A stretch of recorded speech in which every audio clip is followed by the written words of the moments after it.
Olá pessoas, como vão? Espero que na medida do possível estejam bem. Isto é Universo Flutter, o audião do Zap sobre Flutter. Lembrando que vocês podem seguir este audião do Zap no Twitter como @UniversoFlutter, entrar no grupo do Telegram com o link t.me/UniversoFlutter e encontrar os links de referência na seção do podcast no site de andreamatias.com. Esta semana foi anunciado oficialmente pela equipe de Flutter mais um passo no progresso do Null Safety para Dart. A fase na qual entra o suporte para Null Safety é a beta, na qual a funcionalidade já está disponível sem ter que ativar a configuração na versão beta de Flutter e também onde se recomenda iniciar a migração de package e aplicações para suportar Null Safety. No artigo que deixarei nas referências, se explica o processo para fazer esta migração com algumas ferramentas muito bacanas que auxiliam nesta tarefa. Por outro lado, o time de Flutter lançou esta semana a última enquete do ano, a Q4, na qual recolhe a opinião das diferentes pessoas que utilizam Flutter. Como sempre, recomendo responder esta enquete, pois melhora a ferramenta. O widget desta semana é o Fitted Box. Ele serve para ajustar um widget dentro do tamanho de outro. Para isto, somente é necessário adicionar este widget e a propriedade Fit, na qual você poderá configurar como quer que se ajuste o widget filho. É o mesmo conceito que se utiliza em widgets como o de imagem para ajustar uma imagem, mas aplicado a qualquer widget. O package desta semana é o in_app_review. Ele oferece a funcionalidade de avaliar uma aplicação dentro dela mesma. É muito completo e tem suporte à avaliação para os sistemas de Android, iOS e Windows. É bem simples de usar, somente com a breve documentação que o package oferece. Também no README se especifica como testar nas diferentes plataformas. É um package bem popular e não me surpreende, já que acredito que é um dos melhores que existem para a funcionalidade de avaliação.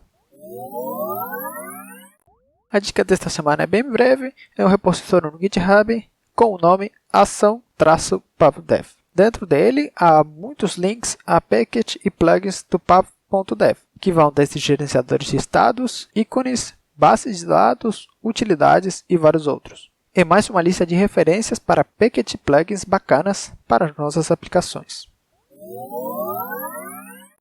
A fonte de conhecimento desta semana provavelmente vocês já conhecem, pois é muito popular, principalmente no Brasil. Se trata do canal do Balta.io, que tem como foco oferecer diversos cursos para a área de desenvolvimento. O André Baltieri disponibiliza cursos de várias tecnologias e, claro, também de Flutter. Há várias playlists bacanas com vídeos muito interessantes e didáticos sobre Flutter, então recomendo dar uma olhada por lá.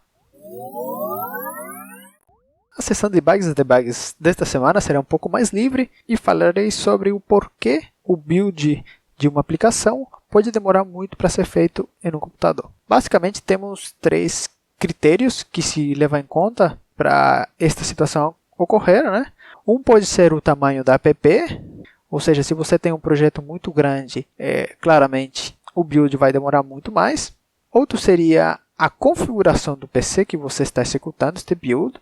Por exemplo, se seu PC tem uma configuração muito básica, com hardware de pouco rendimento e demais, o build vai demorar mais.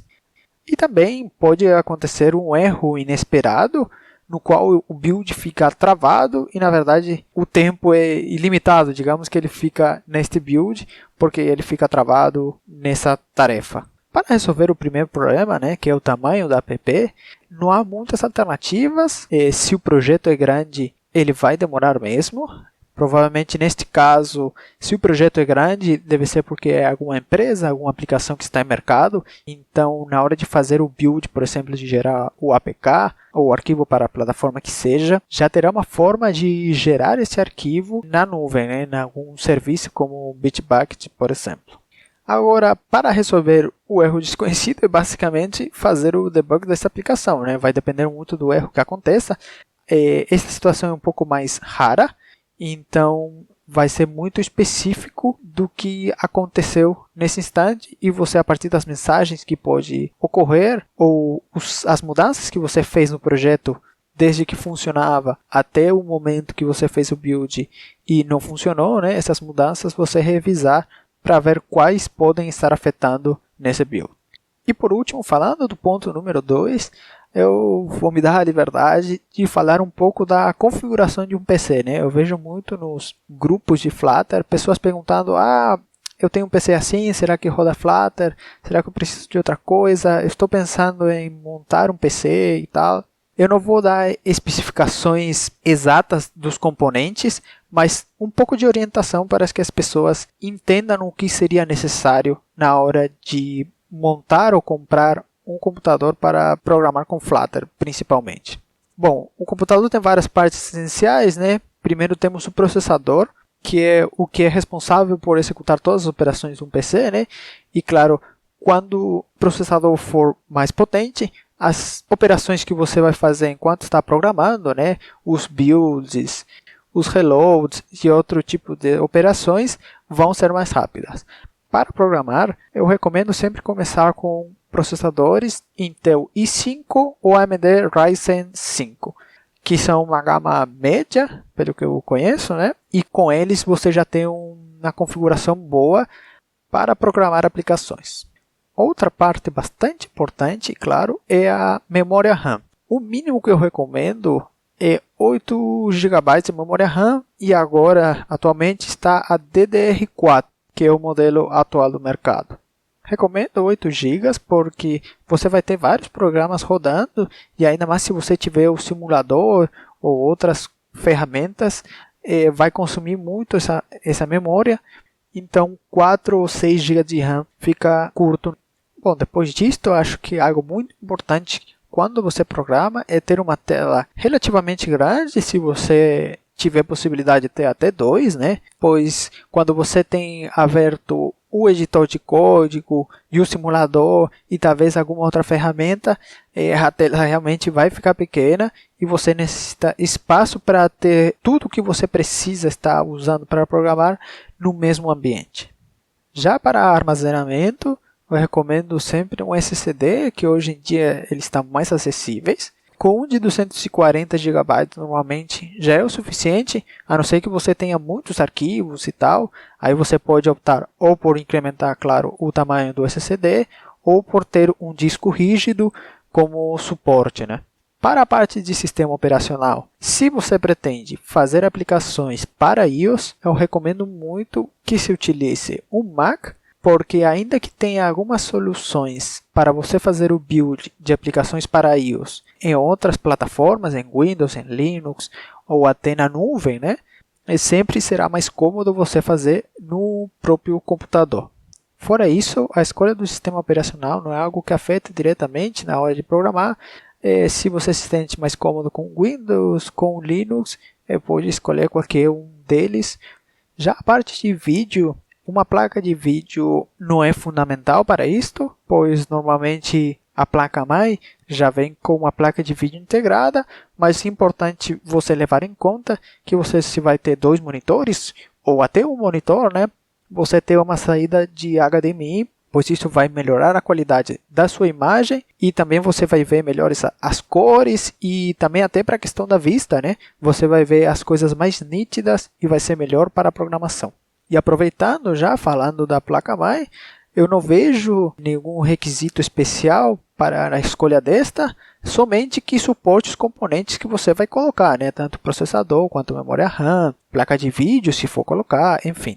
Outras coisas que seriam necessárias seria uma fonte comum normalmente para programação é suficiente, ainda que eu sempre recomendaria uma de uma marca mais confiável, digamos, e como mínimo se for de 500 watts reais é melhor e que tenha suporte picos de corrente, picos de tensão, quedas de energia, etc, né? E também, por último, algo fundamental, óbvio, é o mouse e um teclado. E eu recomendo que, como você vai estar muito no teclado, né, e no mouse também, então tem que ser algo confortável para você. Até existem mouses verticais, né, para você manter o pulso numa posição correta que te afete menos de forma física, mas recomendo dar uma olhada e ver o que se adaptaria para cada um de vocês. Já vou finalizar comentando algumas coisas secundárias que você tem que levar em conta. Por exemplo, um extensor e ou um hub USB, porque se você tem vários aparelhos e não tem entradas USB suficientes para conectar eles, né, para testar sua aplicação, enfim, ou se a entrada USB fica muito longe de onde vai ficar o seu aparelho móvel. Além disso, sempre recomendo, né, ter um bom fone de ouvido se você está programando, para você não ter distrações e para escutar uma música de qualidade também, se vocês gostam. Uma das últimas coisas já seria detalhes, por exemplo, um suporte para o celular enquanto você faz o debug, que as coisas sejam sem fio, preferentemente, né? Tipo o mouse, o teclado, até o fone também, Bluetooth, para você não ter um monte de fios em cima do PC e tal.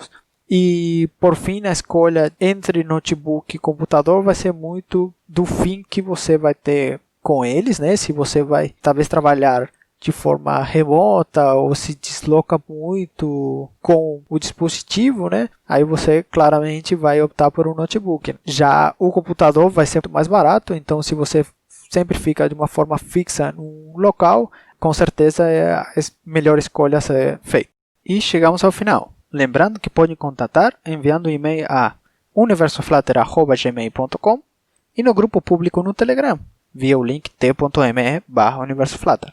Também podem seguir o podcast no Twitter como @universoflutter. Se vocês gostam deste conteúdo, podem compartilhar este áudio do Zap com outras pessoas e marcar o Universo Flutter se quiserem. Um abraço para todo mundo e hasta la vista!